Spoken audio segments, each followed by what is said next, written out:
Kwa hiyo tulianza kujipanga tufanye nini katika eneo hili. Kwa hiyo tukiangalia katika majukumu yetu ya msingi kama Jeshi la Kujenga Taifa, tunayo majukumu ya msingi matatu. Jukumu la kwanza lilikuwa ni kulea vijana, lakini jukumu la pili tunatakiwa kuzalisha mali. Jukumu la tatu, sisi kama sehemu ya Jeshi la Ulinzi la Wananchi wa Tanzania tunatakiwa tufanye ulinzi wa nchi yetu. Kwa hiyo kuwepo hapa kwetu vile vile ni kimkakati kiulinzi. Lakini vile vile eneo hili ndio maana nilimwambia kwamba kuna katika mgawanyo wa kikosi hiki kuna eneo litakuwepo la mashamba. Na eneo kama mnavyoona leo ni kipindi cha mvua, na mnaweza kuona kwamba kuanzia asubuhi ilikuwa ni mvua. Eneo hili lina mvua nzuri na vile vile lina rutuba nzuri sana. Lakini maono ya Mheshimiwa Rais ni kwamba angependa Jeshi la Kujenga Taifa liwe na uwezo wa kuchukua vijana wote wanaomaliza kidato cha 6 kwa ajili ya mafunzo ya mujibu wa sheria. Kwa hiyo kwa hali hiyo ni kwamba ili tuweze kuwachukua vijana wengi zaidi, lazima miundombinu ya vikosi vilivyopo iongezeke, lakini vile vile tuweze kuongeza vikosi vingine. Kwa hiyo kiteuli hiki kimetoka sasa tunataka kukitoa katika hadhi ya kuwa kiteule cha kawaida, sasa kiende kuwa ni kikosi cha Jeshi la Kujenga Taifa ambacho kitachukua vijana kwa ajili ya mafunzo ya Jeshi la Kujenga Taifa. Kwa hiyo ndio maana mnaweza kaona miundombinu kama hii ni miundombinu ambayo tunaijenga maalum kabisa kwa ajili ya kuhakikisha kwamba tunaweza kuchukua vijana wa kutosha kuweza kuhudhuria mafunzo ya Jeshi la Kujenga Taifa, yale ya kujitolea na yale ya mujibu wa sheria. Kama nilivyosema, uwepo kwetu hapa ni kama jeshi ni mkakati.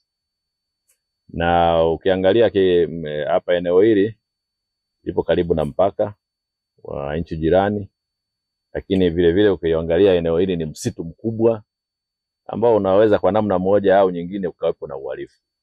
Kwa hiyo kuwepo kwetu sisi hapa ni mkakati wa kiulinzi vile vile. Naomba nikuhakikishie hivi.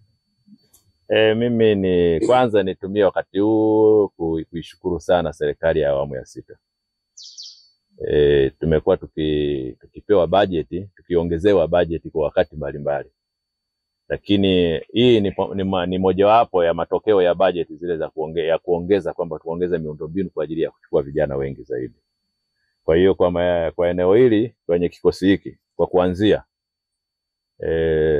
sasa hivi tutajenga majengo 9 kwa wakati mmoja hapa sasa hivi.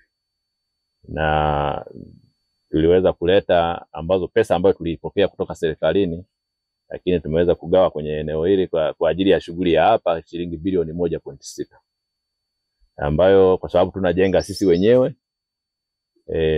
tunatumia vijana wetu, tunatumia mainjinia wetu kama ulivyowaona. Kwa hiyo tutakuwa na majengo yapatayo 9 katika eneo hili, ambapo tutajenga ofisi kuu ya kikosi, lakini tutajenga maanga 3 kwa ajili ya vijana. Tutaweza kujenga zahanati, tutaweza kujenga maanga ya askari kapera na maosa kapera. Lakini yapo majengo mbalimbali ikiwemo majengo ya kutunzia silaha na nini, mpaka kuhakikisha kwamba tunaweza kupata majengo idadi 9 kwa gharama ya bilioni 1.6. Lakini mwezi huu wa 3 makao makuu ya Jeshi la Kujenga Taifa baada ya kupokea pesa kwa ajili ya maendeleo, vile vile tumeallocate shilingi milioni 428 kwa ajili ya kuongeza majengo mengine 3 ya vijana, maanga mengine 3. Lakini vile vile tutajenga majengo mengine karibu majengo yapatayo 5 tena mengine kwa ajili ya kuendeleza ujenzi huu. Lakini sio mwisho, bado tutaendelea mpaka kuhakikisha kwamba kikosi kinatimia kama kikosi. Kwa majengo haya ya awali ambayo tulikuwa tumepanga tuanze nayo majengo 9, tulikuwa tumepanga kwamba kwanza mradi utakamilika mwezi wa 11. Lakini kutokana na kasi inayoendelea sasa hivi na kwa taarifa ambayo nimeipokea kutoka kwa msimamizi na kuona namna ambavyo anafanya kazi, ule namna mpangilio wake anavyofanya kazi, amenihakikishia kwamba mwishoni mwa mwezi Juni atakuwa amekamilisha kazi hii.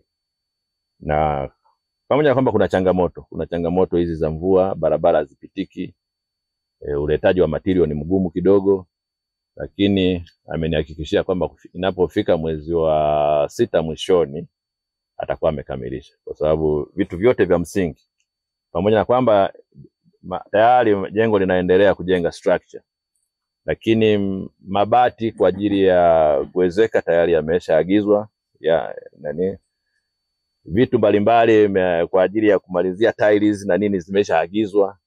Kwa hiyo vitu vingi vimeshaagizwa na viko kwenye utaratibu tu, ni kwamba ni kwa kiasi cha kuleta tu site na kuja kuendelea na ujenzi. Kwa hiyo hakuna tatizo lolote. Tuna hakika kama alivyonihakikishia msimamizi wa eneo hili, tuna uhakika kama mwezi wa 6 mwishoni kwenda wa 7 kazi itakuwa imekamilika kwa majengo haya ya awali. Ni miongoni mwa site engineer katika mradi huu, ambapo kwa upande wangu ninasimamia jengo kuu, jengo la askari kapela, lakini pia jengo la ghala la silaha. Sisi tukiwa kama maengineer ambao ni kweli ni maengineer ambao tupo ndani ya jeshi, lakini maengineer ambao tumepata mafunzo na elimu ya kutosha kuhusu ujenzi, sio kubabaisha. Kwa namna hiyo basi tumejipanga kuhakikisha kwamba tunatumia taaluma yetu yote ambayo tumeipata shuleni, kuangalia kabisa kwamba tunazingatia standard zote ambazo zinazoongozwa katika miongozo ya ujenzi, kuhakikisha kwamba kila kitu kinatimilika kwa standard yake iliyopangwa kwa mujibu wa mwongozo ambao unatolewa na vitabu mbalimbali na specification mbalimbali za ujenzi. Kwa katika hilo naomba nikutoe shaka ya kwamba tutapambana, kwa sababu hii mbali na kuwa mhandisi tu kawaida, sisi ni makamanda na sisi ni wanajeshi. Tutapambana kuhakikisha kwamba kila ambacho afande wetu CNS ameweza kutueleza kupitia kwa Operation Commander Meja Mpemba kinatimia kwa ukamilifu na kwa wakati kadri ulivyoweza kupangwa.